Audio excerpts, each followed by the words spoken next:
യെശയ്യാ പ്രവാചകന്റെ പുസ്തകം അധ്യായം 46. ബേൽ വണങ്ങുന്നു, നെബോ കുനിയുന്നു. അവരുടെ വിഗ്രഹങ്ങളെ മൃഗങ്ങളുടെ പുറത്തും കന്നുകാലികളുടെ പുറത്തും കയറ്റിയിരിക്കുന്നു. നിങ്ങൾ എടുത്തുകൊണ്ട് നടന്നവ ഒരു ചുമടും തളർന്ന മൃഗങ്ങൾക്ക് ഭാരവുമായി തീർന്നിരിക്കുന്നു. അവ കുനിയുന്നു, ഒരുപോലെ വണങ്ങുന്നു. ഭാരമൊഴിപ്പാൻ കഴിയാതെ അവ തന്നെ പ്രവാസത്തിലേക്ക് പോയിരിക്കുന്നു. ഗർഭം മുതൽ വഹിക്കപ്പെട്ടവരും ഉദരം മുതൽ ചുമക്കപ്പെട്ടവരുമായി യാക്കോബ് ഗ്രഹവും ഇസ്രായേൽ ഗ്രഹത്തിൽ ശേഷിച്ചിരിക്കുന്ന എല്ലാവരുമായുള്ളവരെ എൻ്റെ വാക്ക് കേൾപ്പിൻ.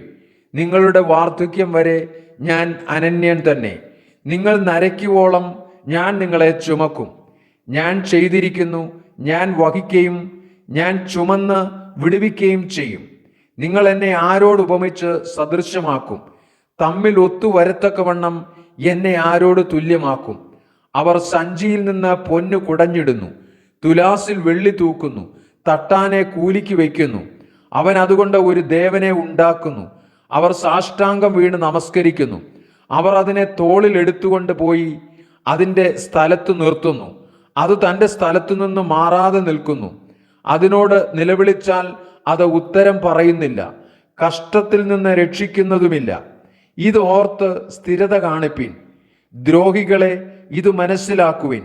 പണ്ടുള്ള പൂർവകാര്യങ്ങളെ ഓർത്തുകൊള്ളുവിൻ. ഞാനല്ലാതെ വേറൊരു ദൈവമില്ല.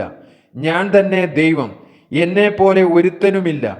ആരംഭത്തിങ്കൽ തന്നെ അവസാനവും പൂർവകാലത്തു തന്നെ മേലാൽ സംഭവിപ്പാനുള്ളതും ഞാൻ പ്രസ്താവിക്കുന്നു. എൻ്റെ ആലോചന നിവൃത്തിയാകും. ഞാൻ എൻ്റെ താല്പര്യമൊക്കെയും അനുഷ്ഠിക്കും എന്ന് ഞാൻ പറയുന്നു. ഞാൻ കിഴക്കുനിന്ന് ഒരു റാഞ്ചൻ പക്ഷിയെ, ദൂരദേശത്തു നിന്ന് എൻ്റെ ആലോചനയെ അനുഷ്ഠിക്കുന്ന പുരുഷനെ തന്നെ വിളിക്കുന്നു. ഞാൻ പ്രസ്താവിച്ചിരിക്കുന്നു, ഞാൻ നിവർത്തിക്കും. ഞാൻ നിരൂപിച്ചിരിക്കുന്നു, ഞാൻ അനുഷ്ഠിക്കും. നീതിയോട് അകന്നിരിക്കുന്ന കഠിന ഹൃദയന്മാരെ എൻ്റെ വാക്കു കേൾപ്പിൻ. ഞാൻ എൻ്റെ നീതിയെ അടുത്തു വരുത്തിയിരിക്കുന്നു, അത് ദൂരമായിരിക്കുന്നില്ല. എൻ്റെ രക്ഷ താമസിക്കുകയുമില്ല. ഞാൻ സിയോനിൽ രക്ഷയും ഇസ്രായേലിന് എൻ്റെ മഹത്വവും നൽകും.